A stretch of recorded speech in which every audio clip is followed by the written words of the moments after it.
Namaste and welcome to the Corporate Health series at Apollo Hospitals. Greetings from all of us. This is Dr. Suneetha NaReddy here. In your hectic corporate lives, I'm very sure that you really do not have much time to develop awareness on all aspects of health and disease. It's probably the last thing on your mind. So here we are from Apollo to constantly and consistently provide you with the right health information, giving you the opportunity to take accountability for not just your designated role and productivity at work, but also for your health. Today is World Tuberculosis Day. This annual event commemorates the date in 1882 when Dr. Robert Koch announced his discovery of Mycobacterium tuberculosis, the bacteria that actually causes TB. And World TB Day today is a day to educate ourselves about this disease and its impact. Tuberculosis is one of the world's leading infectious disease killers. And there are many people, millions of people who fall ill with TB worldwide. But do you know that tuberculosis hides in plain sight? The bacteria responsible for causing TB can live in the body for years without causing any symptoms. It's called inactive TB or latent infection, and without treatment, it can become active at any point of time, making you sick and making you contagious as well to other people. So think, test, and treat is the strategy to keep yourself safe. Think if you're at risk, test if so, and then get it treated. But the first step is to have a conversation with the doctor and learn how to protect yourself, your family, your friends, the workplace, and your community from this highly contagious disease. And that is exactly what we are going to do now. So to educate us on exactly how to fight tuberculosis in the workplace, I welcome Dr. Suneetha NaReddy to this session. Dr. Suneetha NaReddy is a renowned infectious diseases specialist with over 25 years of clinical expertise in general medicine and infectious disease treatment. After graduating from the Tamil Nadu Dr. MGR Medical University in 1997, she pursued training in general medicine from the American Board of Internal Medicine, followed by a fellowship in infectious diseases at the Wayne State University, Detroit in the US. Her proficiency spans the spectrum of infectious diseases, including hospital-acquired infections, infections in immunocompromised individuals, HIV, fungal infections, and multi-drug resistant infections like multi-drug resistant TB. A member of esteemed medical associations such as the Infectious Diseases Society of America and the American College of Physicians, she is highly regarded for her contributions to medical research and practice, and currently serves as a senior consultant in infectious disease at Apollo Hospitals, Jubilee Hills, Hyderabad. Dr. Suneetha continues to make significant strides in the field of infectious diseases management. Doctor, we are very, very privileged to have you here today to join this session. Thank you so much for sparing the time. Glad to be here. So let us begin by starting with the basics. So please tell us, what is tuberculosis, what causes it, and why is it considered deadly? Tuberculosis, as we know, has been in this world for centuries. It has been described as, even in the Bible. So it's a very old disease. It's caused by a bacteria. We talk about all kinds of bacteria. Tuberculosis is also caused by bacteria. The name of the bacteria is called Mycobacterium tuberculosis. Now, tuberculosis is a bacteria that commonly affects the lungs. What we think about TB, when somebody says TB or Kshaya, we think about our old movies where the actors are actually coughing out blood and are malnourished and are almost on deathbed. This is the typical mindset we have, or what comes to our mind when we talk about tuberculosis. So tuberculosis is caused by a bacteria called Mycobacterium tuberculosis. It spreads when somebody coughs. TB affects commonly the lungs, and if you have TB in the lungs and you cough, the sputum has the bacteria in it, and the bacteria spread into the room or the environment around the person. And it can be sustained in that environment for a prolonged period of time, several hours. And in the process, if you have enough amount of bacterial load, this susceptible person inhales it or breathes it in, then the bacteria enters your body. That's the way the bacteria enters your body. Now, when it enters the body, it can affect the lungs, or if I have a good immunity, I can just suppress it and it can lay dormant for years together. Because the mode of entry is by breathing it in, the most common site that tuberculosis affects the body is the lungs. However, it can affect any part of the body when it reactivates. That is, when the bacteria is dormant and comes up later, it can affect any part of the body. Tuberculosis, as you yourself said, is a almost biblical disease. So there is a feeling that, why are we still talking about it when many of the diseases have been now successfully eradicated? So what has happened to tuberculosis? Why is it still something that we have to be concerned about? See, one of the major challenges with tuberculosis is it's difficult to work with in the lab setup, or it's a difficult bacteria and not much research has progressed. Let's put it that way.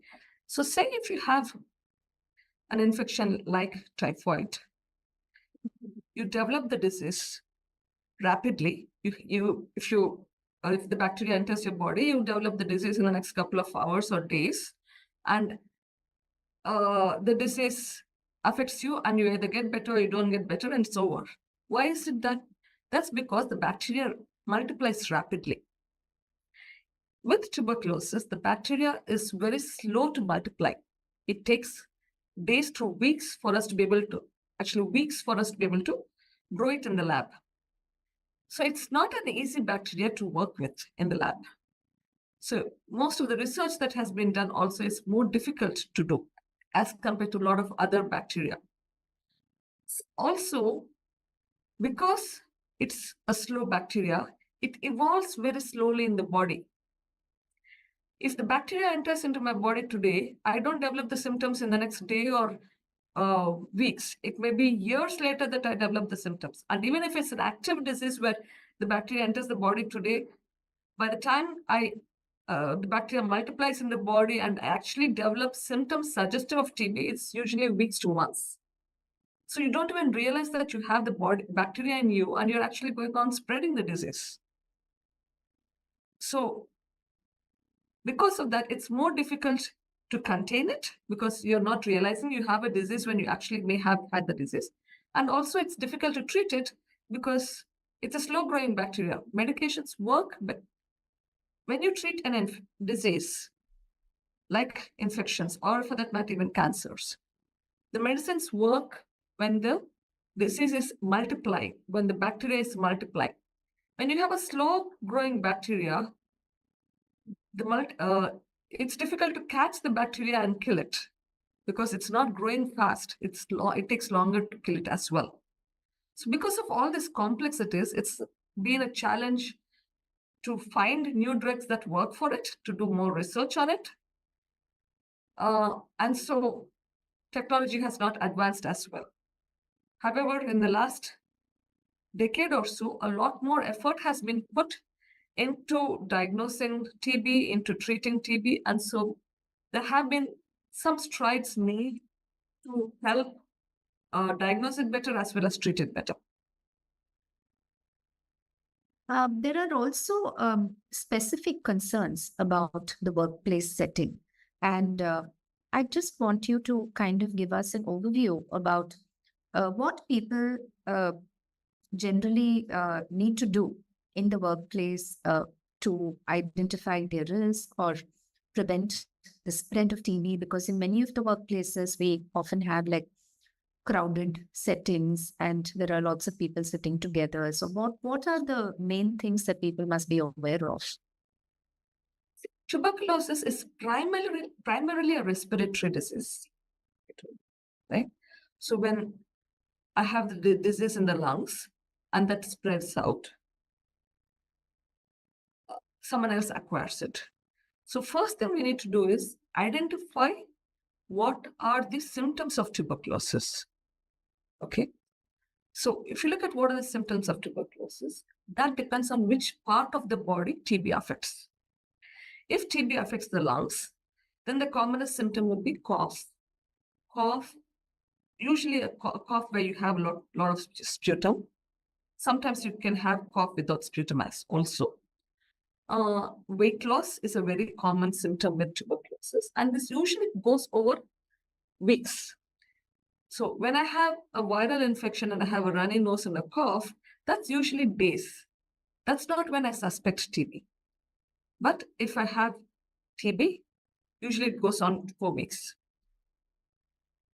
And depending on which part of the body you can have. For example, if the TB is dormant in the body and it reactivates, then it can affect anywhere from head to toe.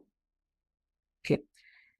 From the brain to the eyes, to the throat, lymph nodes, liver, spleen, kidneys, bones, skin, literally any part of the body can have TB. TB does not have a discriminatory policy. It can affect anybody and anywhere of any part of the body. So it can affect the very poor, malnourished person. At the same time, it can affect your movie stars or politicians or corporate workers or anybody, players, athletes. There is no discriminatory policy for tuberculosis. It is fair game for everybody. Okay. There are certain risk factors that are associated with tuberculosis. The common risk factors for developing TB. Say if I have 100 people, which group of people are at higher risk? One thing we used to think about in terms of tuberculosis is HIV was one of the risk factors that we worried about, at least in the 90s and early 2000s. Now, yes, HIV is a risk factor, but the other major risk factor that's increasingly recognized is diabetes. And we do know that in India is the world capital for diabetes. There are huge, our population is huge and the number of diabetics is huge. And if you think about diabetes as a risk factor, then a large population is at risk. If you don't have good control on your diabetes, that increases your risk. So one, you have to be aware that diabetes is a risk factor, and two, you have to control your diabetes. Other risk factors include other immunocompromised conditions. If you're on any drugs that decreases your immunity. And one of the things that's modifiable risk factor is smoking. Smoking has a direct bearing on tuberculosis. So if you're smoking, that's something that you can do to prevent tuberculosis. Stop smoking. Some exposures, of course, secondhand exposures, but mining exposures, silica exposures increases your risk for tuberculosis. These are something that you have to remember. And if possible, try to contain them. Okay. So these are risk factors for everybody, not just for the corporates. But when you talk about corporate setup, what do you do to prevent, decrease your likelihood of acquiring tuberculosis?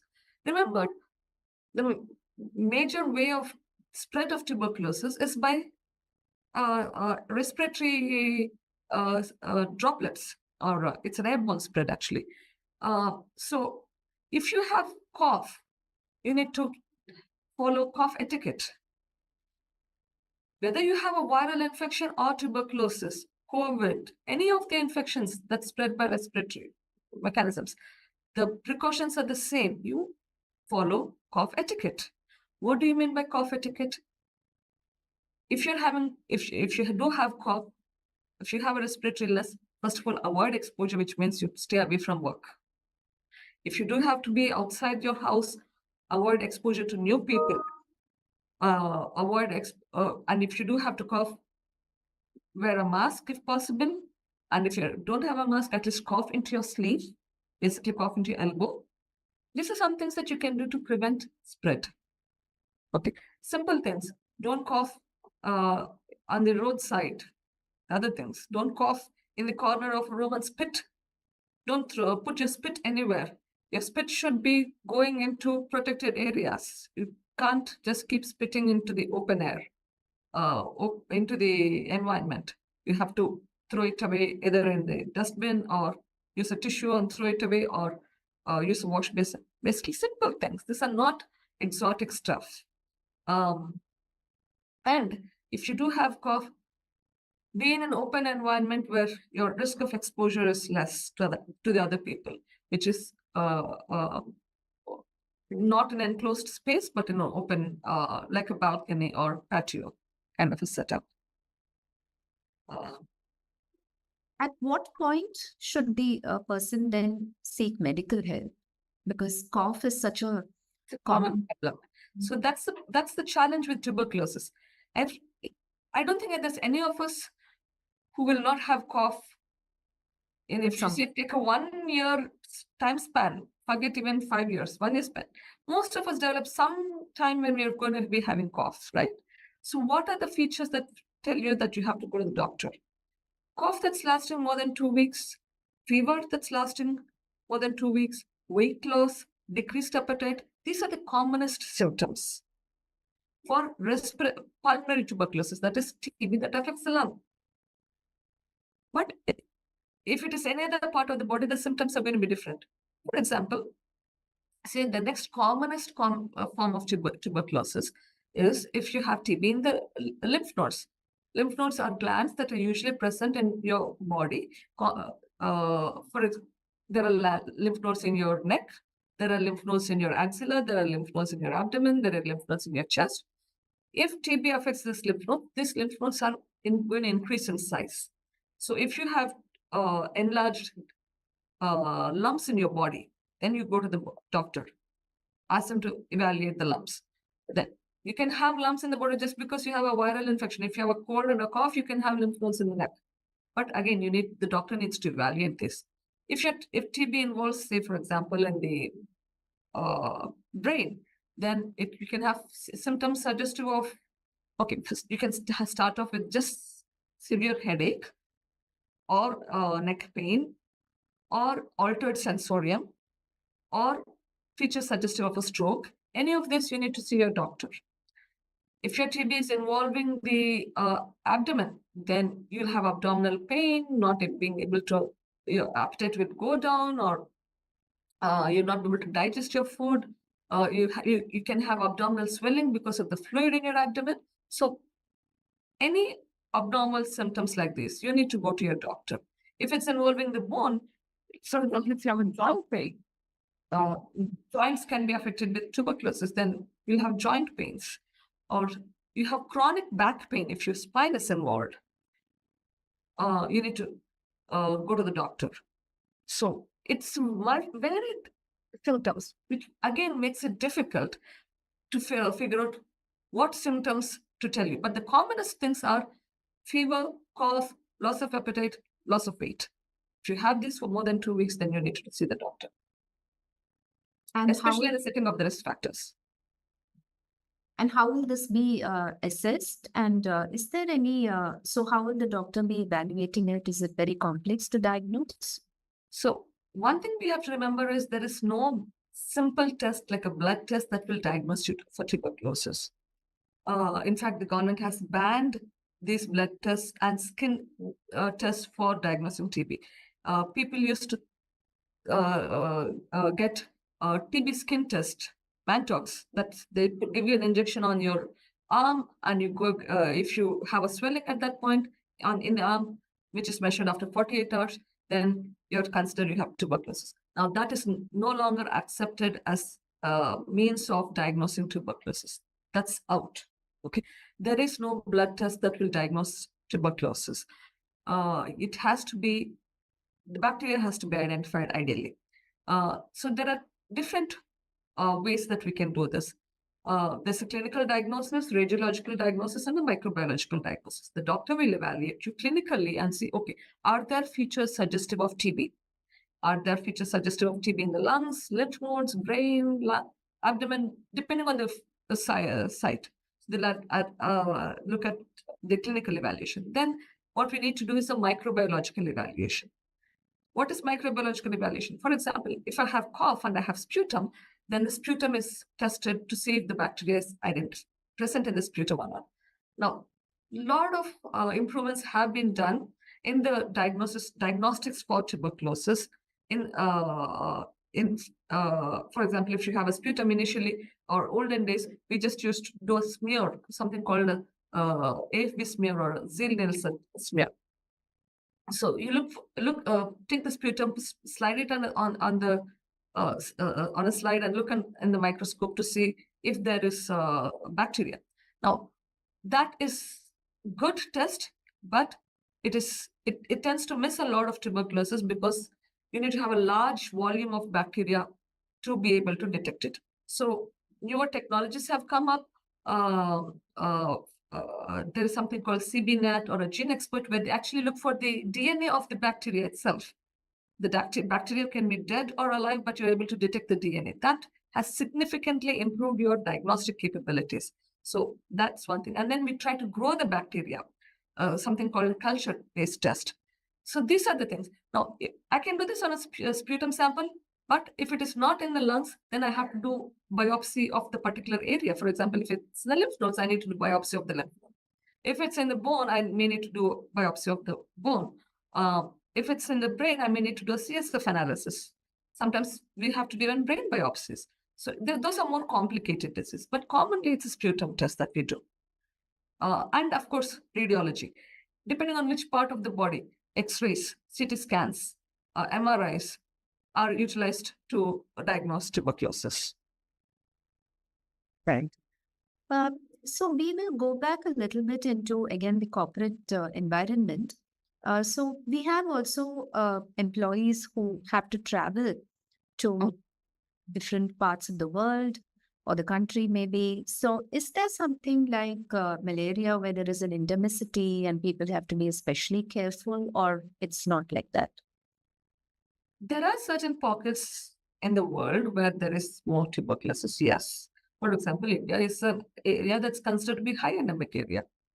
But there is no prophylactic medication that you take for tuberculosis when you go to high endemic area. So there's no specific precaution. However, if I do have cough, I do have symptoms suggestive of tuberculosis, and I'm at risk of spreading the disease to somebody else, then I should not be traveling. That is a precaution that needs to be taken. And also I have to remember that if you're in an say if you have tuberculosis and you go to another foreign place, you can't even come back until your disease is treated. So another reason why you have to be careful before you plan your travel. If you have features suggestive of tuberculosis, you need to be treated because you can spread the disease, particularly in an airplane setting where you're going to be in a closed area for a prolonged period of time in international travels, like almost 8 to 10 hours or longer, then you have to be extremely careful in the setups.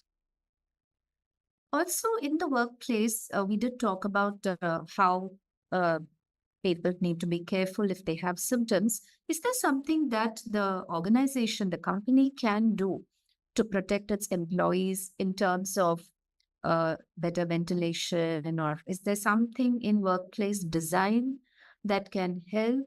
And also, is there anything that the employee needs to kind of have some kind of a forum? Is there something where the company needs to actively encourage communication about this or remove the myths and misconceptions? Do you see a role for the corporate employer in these? See, one of the major challenges with tuberculosis is it has a stigma.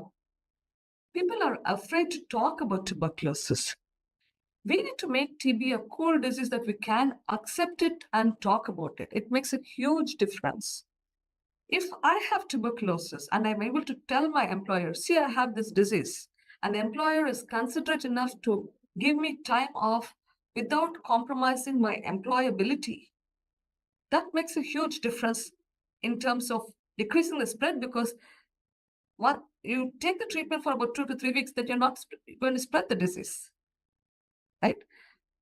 So if the employer is considerate enough, so you need to educate your employers and the employees.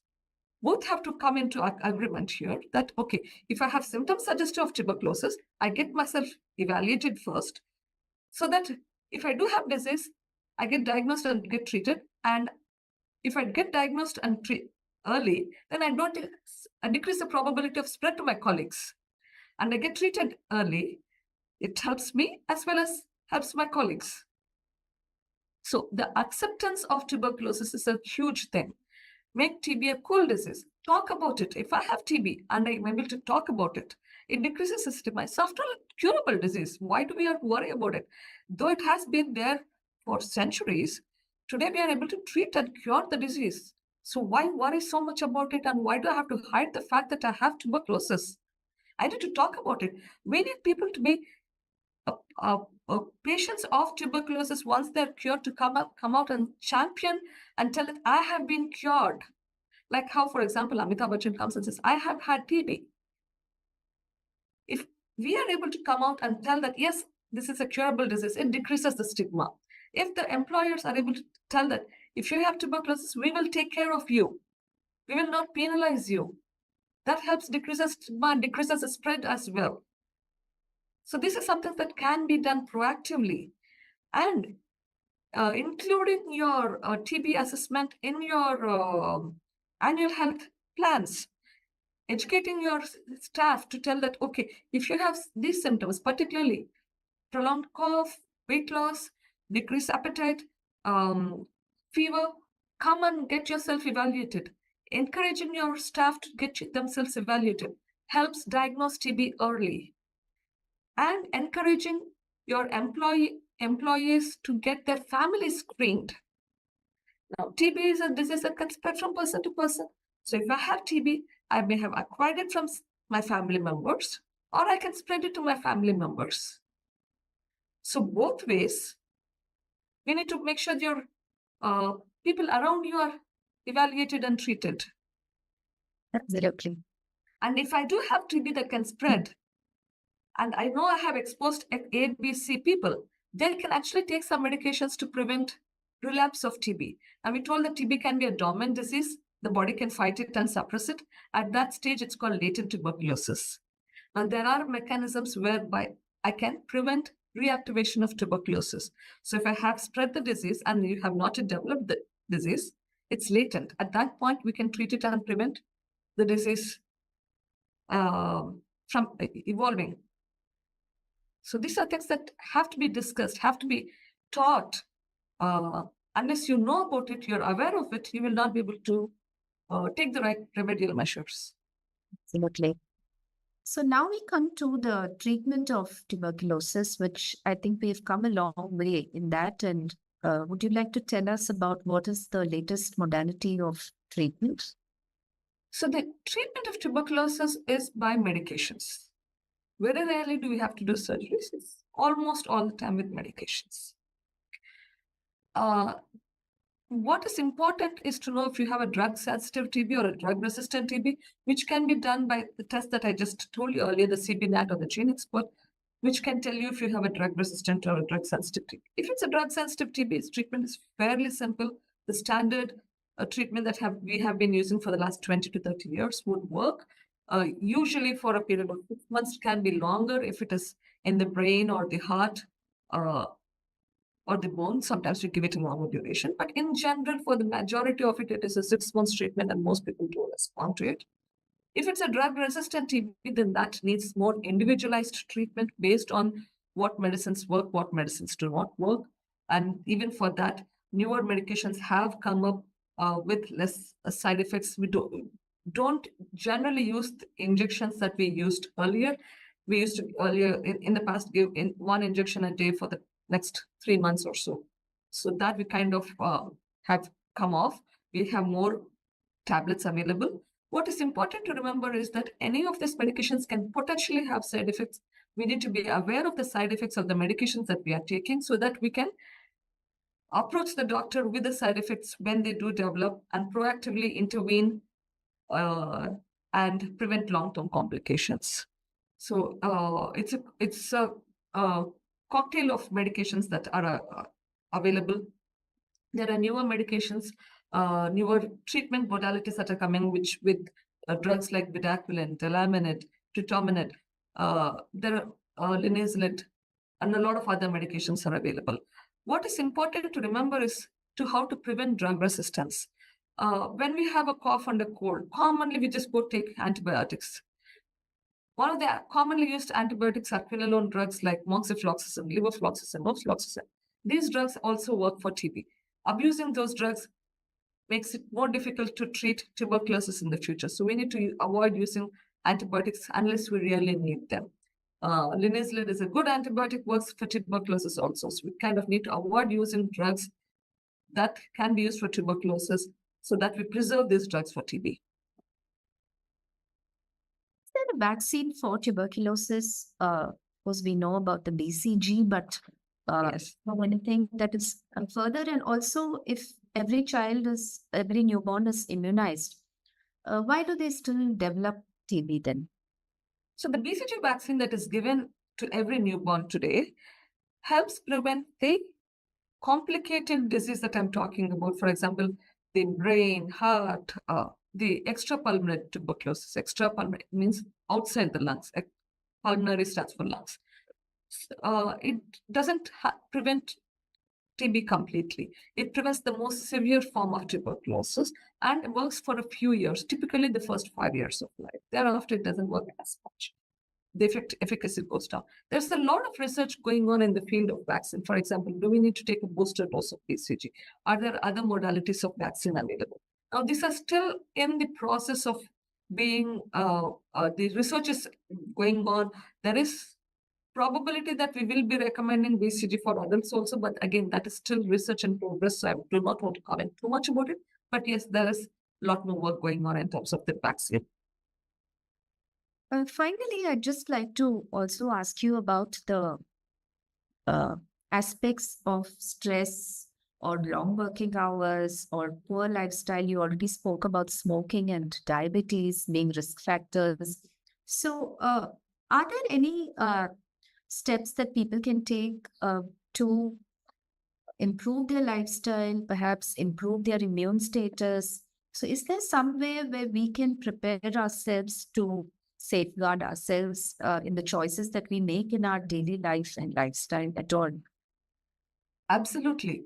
There are, for example, avoiding smoking, secondhand smoke, controlling your diabetes. These are common things. But of course, having a healthy diet, having a healthy exercise, these go a long way. Controlling your stress.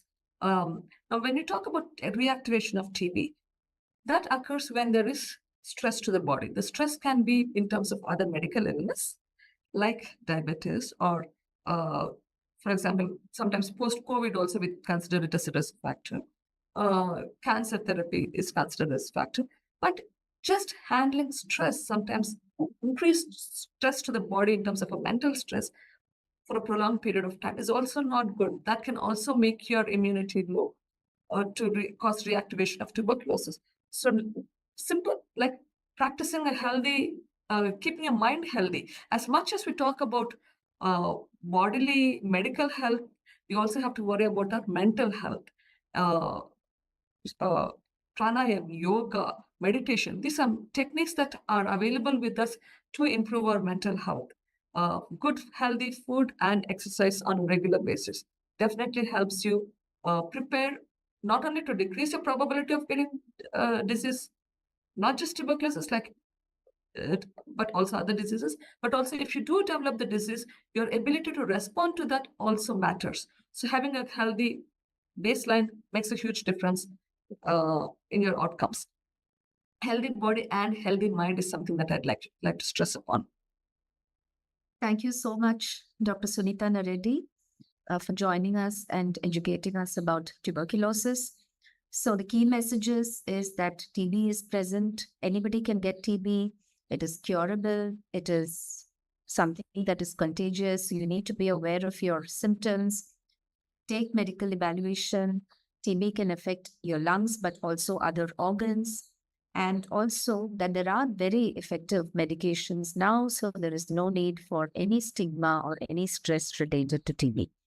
So yes, we can end TB is a message of hope that it is possible to change the trajectory of the tuberculosis epidemiology, the epidemic, and we can all play an active part in it by being aware and alert, help ourselves and help others to lead a TB-free life.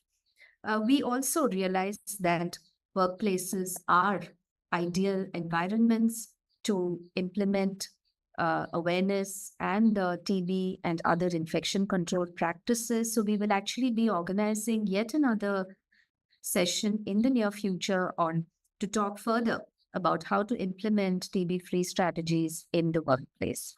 So till next time, thank you, take care, and namaste.